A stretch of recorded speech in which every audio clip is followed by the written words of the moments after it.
Machine बाली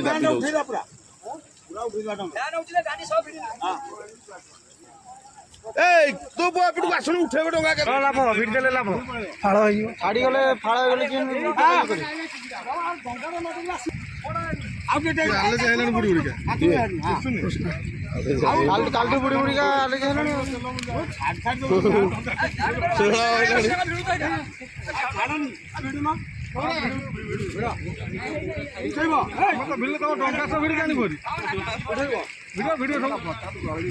टेकी रखिले से भिड़ी आनिबे से दौड़ भिड़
हाँ सर ये आप कुआड़े आसते कौन से घटी आपण गाड़ी सहित आप कुआड़े आसते आज सका प्राय समय 9:50 समय आमर जॉन बाबू सरपंच सी आमर ओआईसी सार को फोन कर जनइले बड़बाग समय ओआईसी सार को जे सिंहनाथ पाखरे गोटे डंगाटे बुड़ी जाइए जोड़ा बुड़ी जाइए काली राति आम सब लोक उद्धार करूँ बर्तमान आउ डंगा अच्छी आ लोक अच्छा कि नहांती आसंतु आप सर्च करेंगे जहाँफल कि कथा शुणी खबर पाई आम आसिक तुरंत पाखे पहुँचिकी खोजाखोजी करने फल लोक कहीं नथिले एवं आमर डंगा सहित डंगा थिला डंगा पाखरे स्थानीय बासिंदा थिले एवं सरपंच जॉन बाबू मध्य थिले एवं समस्ते मिसी आम डंगा को उद्धार करने सहित डंगाटी जो बाबूंर आप ना कौन कृष्णचंद्र माझी बाबू को डंगा दिगला एवं संपूर्ण सर्च ऑपरेशन करी आम स्थानीय बासिंदा ठारू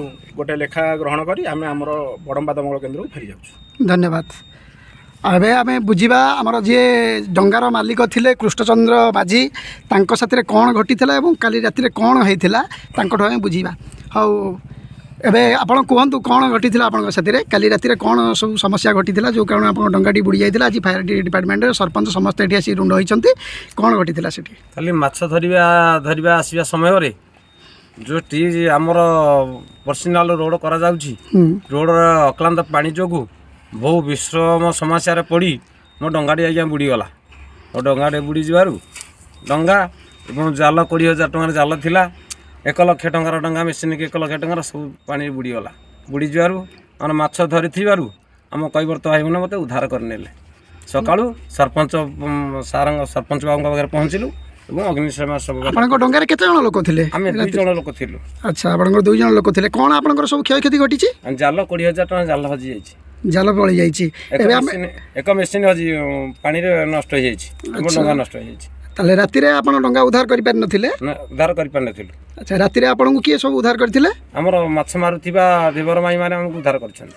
ଆଚ୍ଛା, ଆପଣଙ୍କୁ ତାହେଲେ ମତ୍ସ୍ୟଜୀବୀ ଯେଉଁ ଧୀବର ଭାଇମାନେ ସବୁ ଉଦ୍ଧାର କରିଥିଲେ। ଏବେ ବର୍ତ୍ତମାନ ଆମର ଫାୟାର ଡିପାର୍ଟମେଣ୍ଟ ଆଉ ସ୍ଥାନୀୟ ବାସିନ୍ଦା ଯିଏକି ଆପଣଙ୍କର ସବୁ ଧୀବର ଭାଇ ଲୋକମାନେ ସମସ୍ତେ ଆସିକି ଏବେ ଡଙ୍ଗାଟିକି ଉଦ୍ଧାର କରିଛନ୍ତି। ଆଉ ଆପଣମାନଙ୍କୁ ସେ ଭିଡ଼ିଓ କ୍ଲିପ୍ ବି ମୁଁ ଦେଖେଇଛି। ଆପଣମାନେ ଯାହା ହଉ ଆପଣଙ୍କ ସମସ୍ତ ସ୍ଥାନୀୟ ପ୍ରଶାସନର ସହଯୋଗ ବି ରହିଛି। ଗ୍ରାମ ସରପଞ୍ଚ ଆଉ ଗ୍ରାମବାସୀ ମାନେ ସମସ୍ତେ ଆପଣଙ୍କ ସହଯୋଗ କରି ଡଙ୍ଗାଟିକୁ ଉଦ୍ଧାର କରିଛନ୍ତି। ଏବେ ଆପଣ ସରକାର ପାଖରେ କ'ଣ ଚାହୁଁଛନ୍ତି? ସରକାର ମୋର କ୍ଷୟକ୍ଷତି ପାଇବା ପାଇଁ ସରକାର ପାଖରେ ମୋର ଏତିକି ଆପଣଙ୍କର ଯେଉଁ କ୍ଷୟକ୍ଷତି ହେଇଛି ସରକାର ତାହାକୁ କେମିତି ପୂରଣ କରିବ ସେଥିପାଇଁ ଆପଣ ସରକାରଙ୍କ ପାଖରେ ଅନୁରୋଧ କରୁଛନ୍ତି। ଧନ୍ୟବାଦ। ବାକି ସେଟା କ୍ଲିପ୍